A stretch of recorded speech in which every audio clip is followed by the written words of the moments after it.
Hello all, Jem Ayres, sex coach and certified xological bodyworker here, and I want to talk to you about the Empowered Women's Book Club, which is coming up starting on the 9th of November.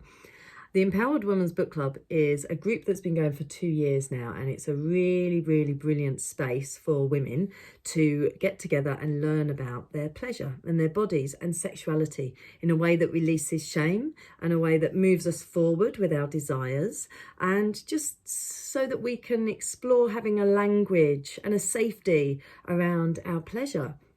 And we work on books on sexual self-empowerment, and it's more than a book club, is what I have to say, because not only do we discuss and look at the book, we also go through embodiment practices, and I set homework, and of course there's lots to learn from each other. When you hear other women speak about their experiences, we get to go, oh, okay, I'm not alone in my curiosity actually, and maybe my challenges around my body and sex and pleasure. So the next book club is going to be focusing on a book called Desire, The Tantric Path to Awakening, Daniel Odier. And this is going to only be 8 weeks. Usually they're longer, but it's a really short book actually. And it's got a lot of chapters, but the chapters are only 2 or 3 pages each. So it's really easy, really readable. Like, I've just spent 15 minutes with it, and it's a brilliant book. So we'll be covering 2 or 3 chapters a week, so maximum 15 pages. And each of the book clubs is a bit different. Each of the books we cover is a bit different. Some are a bit more science-based. Some are a bit more kind of psychoanalyst-based. This one's more tantra and energy work-based. So I'm going to read you a bit from the book. Nothing can match the explosive energy created in the body by pure desire. For millennia, tantric adepts have harnessed this force as a means of attaining the summits of the mystical life. The energies fueled by passion are used to nourish the inner flame that burns away the egotistical perception of the mind. Desire explores the subtle techniques of Tantra that enable the seeker to attain the triple mastery of the breath, thought, and the natural processes of the body.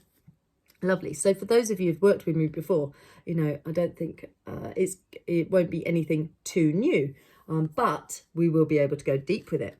So I'm going to read you one of the chapters is called Chapter 4, The Power of Woman. Oh, yeah. Right, let's see. Where did I find? Oh, okay, this is a great tale I found. So the power of woman finds its origin in the legendary tales where it is told that the gods were troubled by the appearance of a giant phallus that set about destroying paradise, naughty phallus. The black stone linger was devastating forests and palaces, boring through lakes, filing down mountains and hills. The gods launched their armies against him, but no force could bring an end to the situation. Then the powerless gods remembered the great goddess, whom out of vanity they had been ignoring. They went and bowed before her, made amends, and unanimously recognised her supremacy, on the condition she put an end to the destructive linger. So the great goddess manifested herself in the sky, took hold of the giant phallus and slipped him into her, whereupon he experienced such pleasure that his destructive madness was completely pacified. Couldn't we do with a bit of that right now? Okay, since then it is said that in Tantrism that women represent power and that man incarnates the capacity for wonder and for marvel. I think that's beautiful. And then it's got a bit of a beautiful hymn to the goddess. Another chapter, touching the world, so all around touch and, you know, sensuality. Let's have a look. Okay, this is the bit I really enjoyed. So to learn to enjoy simple pleasures is to decondition ourselves gradually from our quest for intense pleasures, which previously were all that would wake us from our sensory torpor. The more the body is absent to the world, the more intensity is expected and sought after in order to free the ensuing tension. The absence reaches its culmination in sadomasochistic practices, which attempt to bring an abandoned body into a state of tremoring vibration.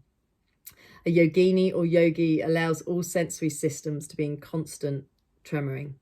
Satisfaction is thus continuous and deep. It opens into continuous joy.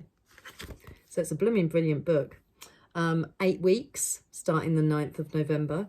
There are 2 book clubs. There's a 4 p.m. book club and a 7:30 book club, and they're 90 minutes each.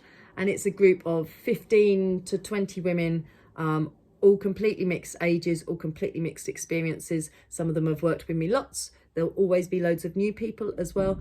Some people have lots of experience in this and are super confident maybe, and other people not at all until you've been to your first book club. I promise you, it's a really, really brilliant space. It's so much more than the book. Look after yourselves, and I'll see you there.